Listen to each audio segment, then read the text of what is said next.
శ్రీమాత్రే నమ.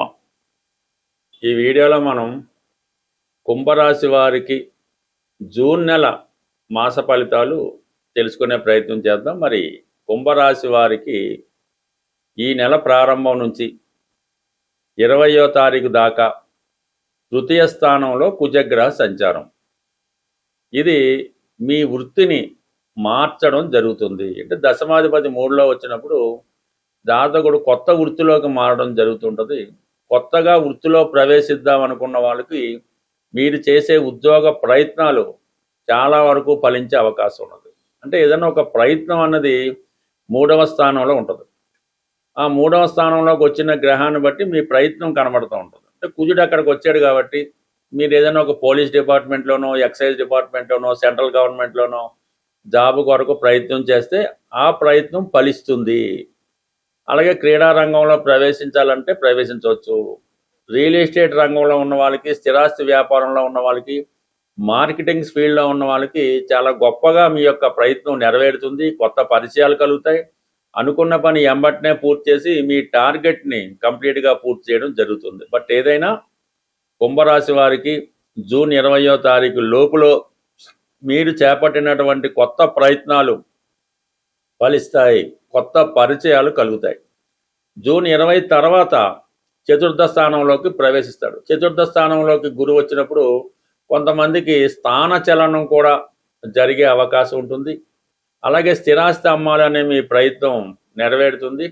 గృహ సంబంధించిన విషయాల్లో, సంసార సంబంధించిన విషయాల్లో కొంత ఆటుపోట్లు, ఇబ్బందులు, అల్లకల్లోలంగా, చికాకులుగా ఉండే అవకాశం ఉంది.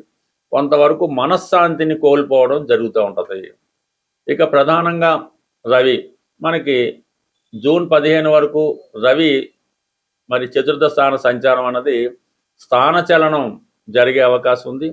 ప్రభుత్వ అధికారులు కానీ, ప్రభుత్వ ఉద్యోగులు కానీ కొన్ని ఇబ్బందులు ఎదుర్కోవడం జరుగుతూ ఉంటుంది. మరి పంచమ స్థానంలో ఉన్నటువంటి ఈ శుక్ర బుధుల కలయిక జాతకుడికి ఉన్నత స్థాయి ఉద్యోగ అవకాశాలు ఫలిస్తాయి. కొంతమందికి ఏదైనా అదృష్టం కలిసి వచ్చే అవకాశం ఉన్నది.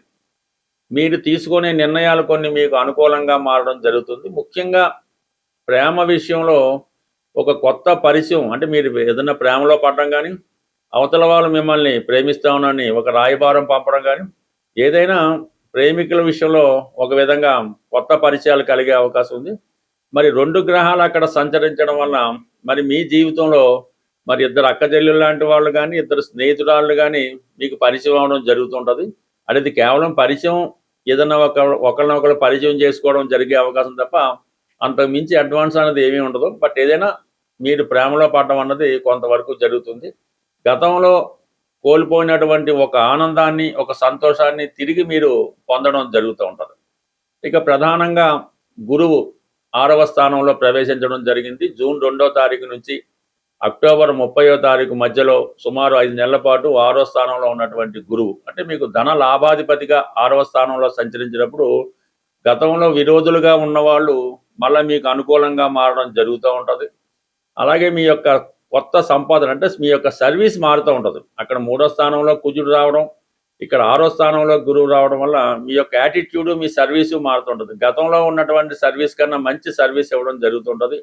ఇది ఉపాధ్యాయులకి, లీగల్గా డిపార్ట్మెంట్లో వాళ్ళకి, వైద్యులకి, అలాగే రెస్టారెంట్లు, హాస్టల్స్, భోజన వసతి సౌకర్యాలు కల్పించే వాళ్ళకి, చక్కగా ఆతిథ్యం ఇచ్చిన వాళ్ళకి బాగుంటుంది. ఏదైనా ఫుడ్ ఇండస్ట్రీలో ఉన్న వాళ్ళకి కొంతవరకు మంచి అవకాశాలు రావడం జరుగుతూ ఉంటుంది. అలాగే మీరు ఈ సమయంలో ఏదైనా ఒక రెస్టారెంట్ కానీ, ఒక హోటల్ కానీ ప్రారంభించే అవకాశాలు ఉన్నాయి. 6లో ఉన్నటువంటి గురువు అలాగే 2-10ని యాక్టివేట్ చేస్తుంటారు. ప్రధానంగా మరి ఏళ్ళనాటి శని ప్రభావంలో మీరు చివరి స్టేజ్లో కుటుంబ స్థానంలో శని భగవానుడు ఉండడం వల్ల కుటుంబ విషయాల్లో ఇబ్బంది పడుతూ ఉంటారు. కుటుంబ సభ్యులు ఖాళీగా ఉండి మీ మీద ఆధారపడడం జరుగుతూ ఉంటుంది.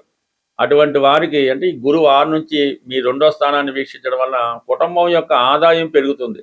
కుటుంబంలో అందరూ కూడా ఏదో ఒక పని చేసుకొని, ఏదో వృత్తి చేసుకొని బతకాలనే ఆలోచనతో మీకు కొంతవరకు సహకరించడం జరుగుతూ ఉంటుంది. అంటే కుటుంబ పరంగా మీకు ఉన్నటువంటి ఆర్థిక సమస్యలు, కుటుంబంలో ఉన్న వాళ్ళ నిరుద్యోగ సమస్యలు సమస్యపోయే అవకాశం ఉంది.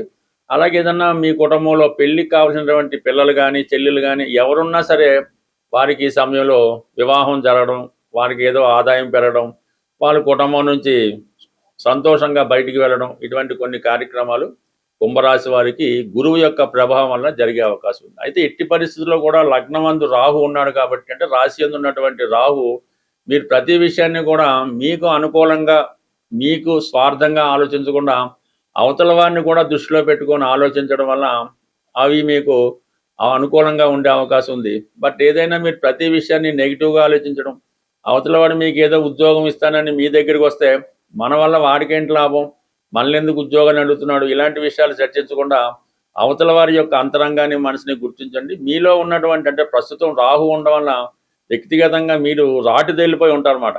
అందువల్ల అంటే ప్రతి వారిని నమ్మలేకపోవడం, అవతల వాడు మంచి చేద్దామన్నా చెడు చేస్తున్నాడని ఆలోచించడం, ఇవన్నీ కూడా పక్కన పెట్టి ఇప్పుడు ఉన్నటువంటి అవకాశాన్ని ఉపయోగించుకుంటే నెమ్మదిగా మీ జీవితం మళ్ళా పూర్వవైభవానికి వెళ్ళే అవకాశం ఉంటుంది. ప్రధానంగా ఈ జూన్ నెలలో గ్రహాలన్నీ చాలా బలంగా ఉండడం జరిగింది. కుజుడు స్వక్షేత్రం, గురువు ఉచ్చ, బుధుడు స్వక్షేత్రం. ఈ విధంగా గ్రహాలు బలంగా ఉన్నప్పుడు ఈ గ్రహాల యొక్క పరిహారం నిమిత్తం ఆ గ్రహానికి సంబంధించినటువంటి జాతి రత్నం మనం ధరించినప్పుడు ఆ గ్రహం యొక్క ఫలితం మనకి తొందరగా అనుకూలంగా లభించడం జరుగుతుంటుంది. సో సాధారణంగా ఈ జాతి రత్నాలు కొంతమంది ధరించినప్పటికీ కూడా ఈ గోచారంలో సంచరిస్తున్నటువంటి ఈ గ్రహాల ప్రభావం కూడా ఆ జాతకుడి మీద, ఆ జాతకుడు ధరించినటువంటి రత్నం మీద ప్రభావం చూపడం జరుగుతూ ఉంటుంది. మరి ఈ నెలలో ఉన్నటువంటి గ్రహాలు బలంగా ఉండడం వల్ల మరి సాధారణంగా ఒక రత్నధారణ వల్ల మీ సమస్యలను కొంతవరకు పరిష్కరించుకోవచ్చు.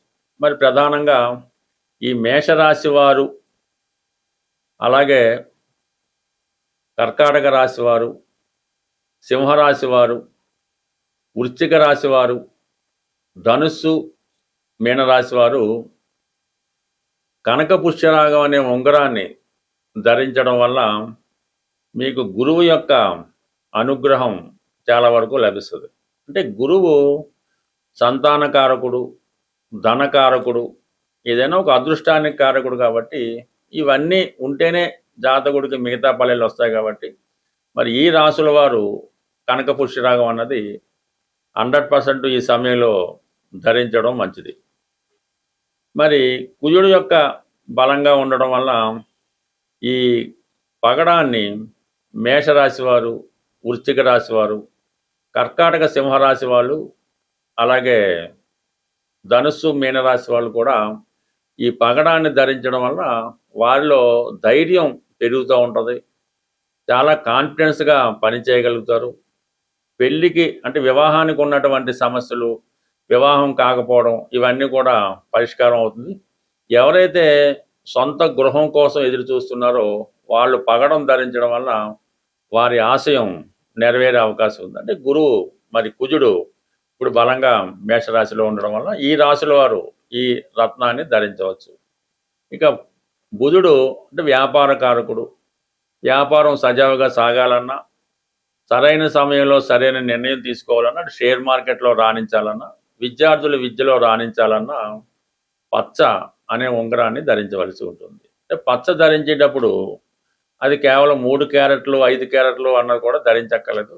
కేవలం ఒక 1 క్యారెట్ కూడా సరిపోతుంది. మంచి పచ్చ లభించినప్పుడు విశేషమైనటువంటి ధనాకర్షణకి పచ్చ కారణం అవుతుంటుంది. మంచిది దొరికితే పెద్దలు లభించవచ్చు, కానీ అది విపరీతమైన ఖరీదు ఉంటుంది. ఒక చిన్న స్థాయి ఒక 1/2 క్యారెట్ దొరికినా కూడా అది బంగారంలో తయారు చేయించి ఈ చిటికెన వేలు పెట్టుకోవడం వల్ల మీకు ఈ వ్యాపార రంగంలో ఉన్న వాళ్ళకి మంచి అభివృద్ధి కలుగుతూ ఉంటుంది. అలాగే మీలో ఉన్నటువంటి టాలెంటు సాధారణంగా అది పెరిగే అవకాశం ఉంటుంది. పచ్చ కూడా ధరించడం అన్నది వ్యాపారస్తులుగా అనుకూలిస్తూ ఉంటుంది. విద్యార్థులకి చాలా అనుకూలించే అవకాశం ఉన్నది. ఇక కామన్గా ఈ 3 రత్నాలు ప్రభావం ఎక్కువ ఉంటుంది. ఇక డైమండ్ అన్నది అది కొంతమంది మాత్రమే ఉపయోగపడుతుంటుంది, మరి కొంతమందికి ఇబ్బంది పెట్టడం కూడా జరుగుతుంటుంది. కాబట్టి ప్రస్తుతం ఈ డైమండ్ అన్నది ఈ నెలలో దాని ప్రభావం పెద్దగా, ఎందుకంటే అది నెమ్మదిగా శత్రుక్షేత్రాల వైపు దాని ప్రయాణం సాగించడం జరుగుతుంది. ఇక నీలం అన్నది కూడా మీనరాశిలో ఉండడం వల్ల ప్రస్తుతం నీలం పెట్టినా కూడా దాని ప్రభావం పెద్దగా ఏమి ఉండదు కాబట్టి నీలం ధరిద్దాం అనుకున్న వాళ్ళు కూడా దాన్ని పక్కన పెట్టు. ఎస్పెషల్లీ ఎలా ఉంటుందంటే నీలం అన్నది ఫలానా నీలమే ధరించాలి, లేదంటే ఫలానా మయూర నీలం ధరించాలి అన్నది ఏముండదు.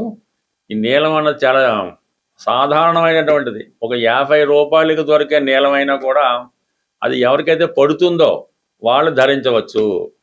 నీలం ఎప్పుడు పెద్ద ఖరీదైంది అక్కర్లేదు. ఈ నీలం అందరికీ ఉపయోగపడదు, కొంతమందికి మాత్రమే ఉపయోగపడుతుంది. నీలం ధరిద్దాం అనుకున్న వాళ్ళు ముందుగా ఆ రత్నాన్ని సేకరించి మీ యొక్క శరీరానికి తగిలే విధంగా ఒక వారం రోజులు పెట్టుకోవడం కానీ, తల కింద పెట్టి నిద్రించడం కానీ, దగ్గర ఉండాలి ఒక వారం రోజులు. అప్పుడు అది మీకు పడుతుందా లేదా అన్నది తెలిసిపోతూ ఉంటుంది. అనవసర కళలు రావడం, భయం కలగడం జరుగుతూ ఉంటుంది. నీలం మాత్రం ఏది పడితే అది ధరించడం, ఎవరు చెప్పి ధరించడం అనేది కొంచెం జాగ్రత్తగా ఉండవలసిన స్టోన్ కాబట్టి ఏదన్నా నిర్భయంగా ఎవరిని అడగకుండా ధరించగలిగే ఏకైక స్టోను కనక పుష్యరాగం. స్వస్తి.